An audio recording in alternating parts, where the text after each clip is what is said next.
हरि ओम।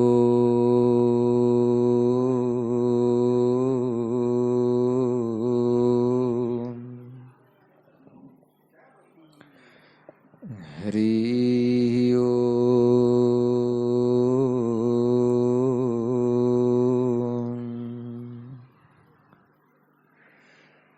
हरि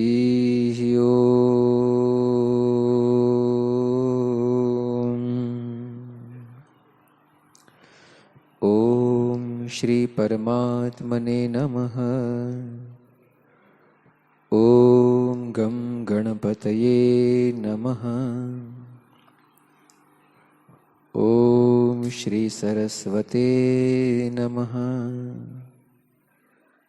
ओम श्री गुरुभ्यो नमः। हरि ओम।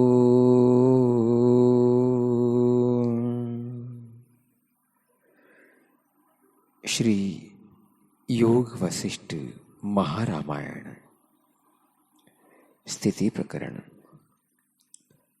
सर्ग 36वां। राम जी बोले, हे भगवन, आत्मा तो चेतन रूप विश्व से अतीत है। उस चिदात्मा में विश्व कैसे उत्पन्न हुआ? बोध की वृद्धि के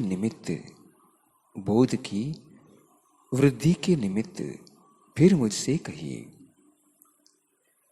वशिष्ठ जी बोले, हे राम जी, जैसे सोम जल में तरंग अव्यक्त रूप होते हैं, परंतु त्रिकालदर्शी को उनका सद्भाव नहीं भासता और उनका रूप दृष्ट मात्र होता है, तैसे ही आत्मा में जगत संकल्प मात्र होता है।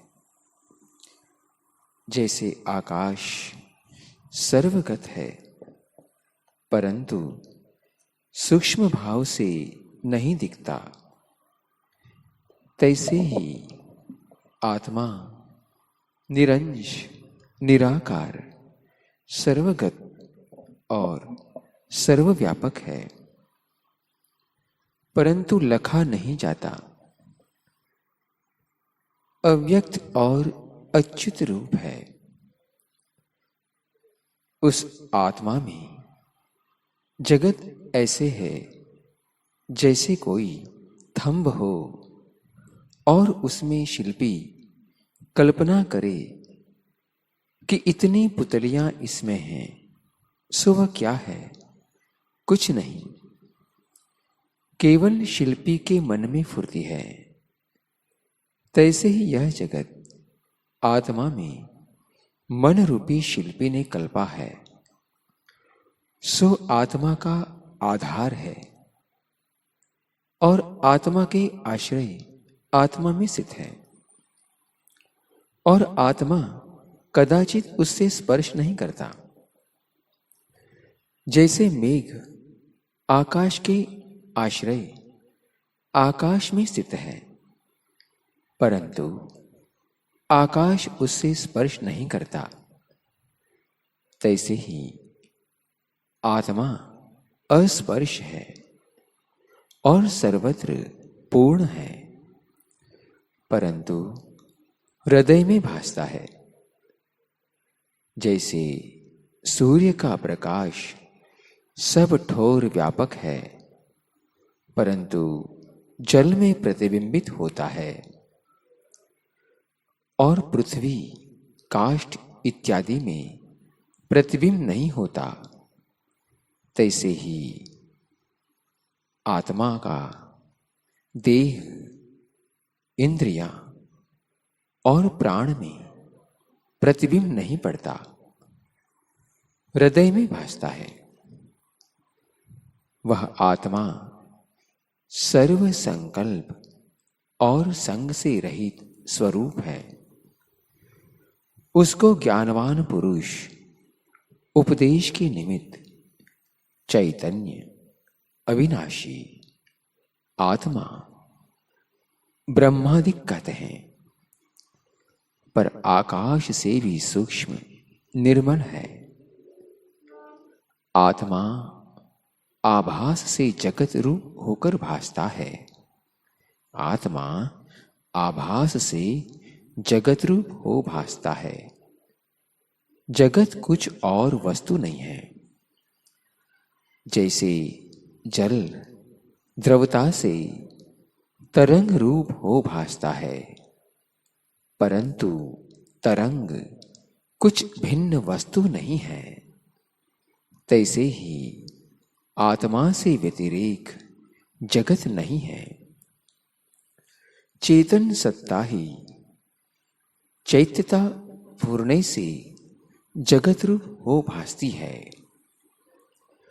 जो ज्ञानवान पुरुष है उसको तो एक आत्मा ही भासता है, और अज्ञानी को नाना प्रकार का जगत भासता है। जगत कुछ वस्तु नहीं है, केवल आत्मसत्ता ही अपने आप में स्थित है। अनुभव स्वभाव से प्रकाशता है और सूर्यादिक सबको प्रकाशने वाला है। सब स्वादों का स्वाद वही है और सब भाव उसी से सिद्ध होते हैं। वह सत्ता उदय अस्त और चलने न चलने से रहित है।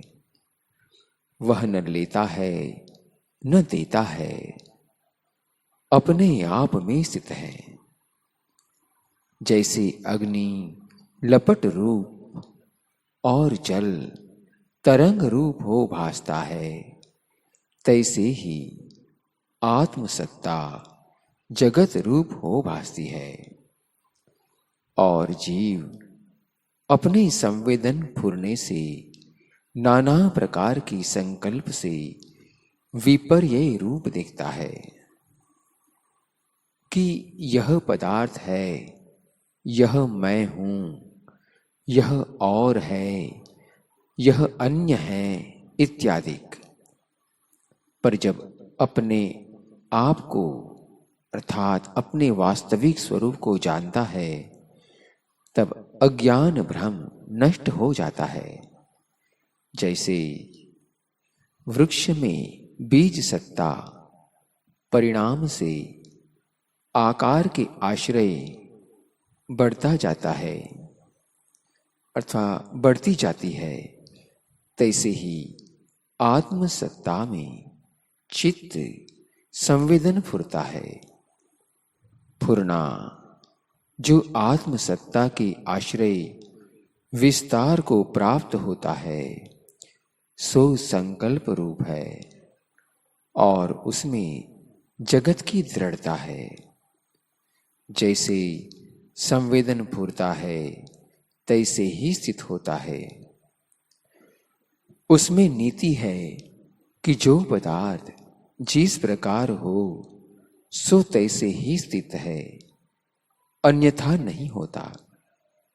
जैसे वसंत ऋतु में रस अति विस्तार पाता है, कार्तिक में धान उपजते हैं, हिम ऋतु में जल पाषाण रूप हो जाता है, अग्नि उष्ण है, बर्फ शीतल है, इत्यादि जितने पदार्थ रचे हैं, वैसे ही ये सब महाप्रलय पर्यंत स्थित हैं, अन्यथा भाव को नहीं प्राप्त होते।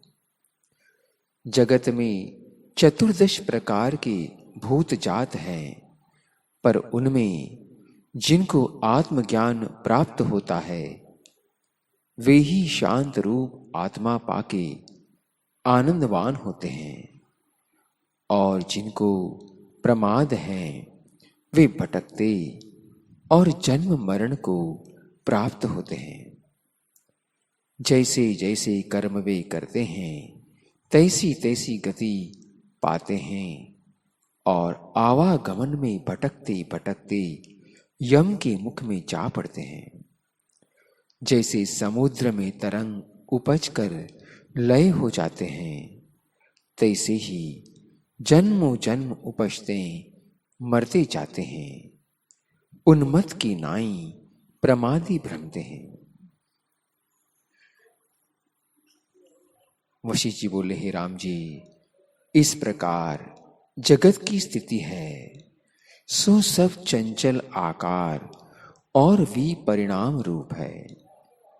जैसे समुद्र में तरंग चंचल रूप है, तैसे ही जगत की गति चंचल है। आत्मा से जगत स्वतः उपजता है, किसी कारण से नहीं होता, और तत्पश्चात कारण कार्य भाव हो जाता है, और वही चित्त में दृढ़ हो भासता है। आत्मा में यह कोई नहीं। जैसे जल से तरंग स्वाभाविक उठकर लय हो जाते हैं, तैसे ही आत्मा से स्वाभाविक जगत उपज के लय होते हैं। जैसे ग्रीष्म ऋतु में तपन से मरुस्थल जल की नाई स्पष्ट भासता है, पर जल कुछ भी नहीं है। और जैसे मद से मत्त पुरुष को आपको और का और जानता है, स्वयं को और का और जानता है, तैसे ही पुरुष आत्मा रूप है। चित्त के संयोग से स्वयं को देवता, मनुष्य आदि शरीर में जानते और कहते हैं कि मैं मनुष्य हूं, मैं देवता हूं इत्यादि। हे राम जी, यह जगत आत्मा में न सत है न असत है। जैसे सुवर्ण में भूषण है, तैसे ही मूढ़ जीव स्वयं को आकार मानते हैं, अर्थात आकृति वाला मानते हैं। इससे तुम दृश्य को त्याग के दृष्टा में स्थित हो, और जिससे शब्द, स्पर्श, रूप, रस, गंध आदि सबको जानता है, उसी को आत्म ब्रह्म जानो। वह सब में पूर्ण स्थित, स्वच्छ और निर्मल है। आत्मसत्ता में एक द्वैत कल्पना कुछ नहीं। जब तक आत्मा से भिन्न कुछ वस्तु भासती है, तब तक वासना उसकी ओर धावती है। हे राम जी, आत्मा से व्यतिरेक कुछ सिद्ध नहीं होता, तो किसकी वांछा करे, किसका अनुसंधान करे और किसका ग्रहण त्याग करे। आत्मा को ईप्सित, अनीप्सित, इष्ट, अनिष्ट आदि कोई विकार, विकल्प स्पर्श नहीं करता, और कर्ता, करण, कर्म तीनों की एकता है। न कोई आधार है न आधेय है। द्वैत कल्पना का असंभव है, और अहम त्वम आदिक कुछ नहीं, केवल ब्रह्म सत्ता स्थित है। ऐसे जान के सर्वदा निर्द्वंद होकर सर्व संताप से रहित कार्य में प्रवृत्त हो जाओ। पूर्व अर्थात पहले, पूर्व जो तुमने कुछ किया और नहीं किया, उस करने और न करने से तुमको क्या सिद्ध हुआ, और पाने योग्य कौन पद पाया, और भूतों की गिनती में क्या बात है। तुम स्वयं को हृदय में अकर्ता की भावना करो, और बाहर से इंद्रियों से जगत के कार्य करो। जब स्थिरता रूपी समुद्र में तुम्हारी वृत्ति धैर्यवान होगी, तब शांत आत्मा होगे। पर हृदय, पर दृश्य जगत में तो दूर से दूर भी गए हृदय में शांति नहीं होती। जहां चाहे वहां जावे और चाहे जैसे पदार्थ पाने का यत्न करे, पर उसके पाने से भी शांति प्राप्त न होगी। जगत के सर्व पदार्थ, सर्व दृश्य पदार्थ त्याग कर जो शेष अपना स्वरूप रहता है वही चिदात्मा है। उसमें स्थित हुए से शांति प्राप्त होगी। हरि ओम, हरि ओम। ओम शांति शांति शांति। श्री सद्गुरुदेव भगवान की जय।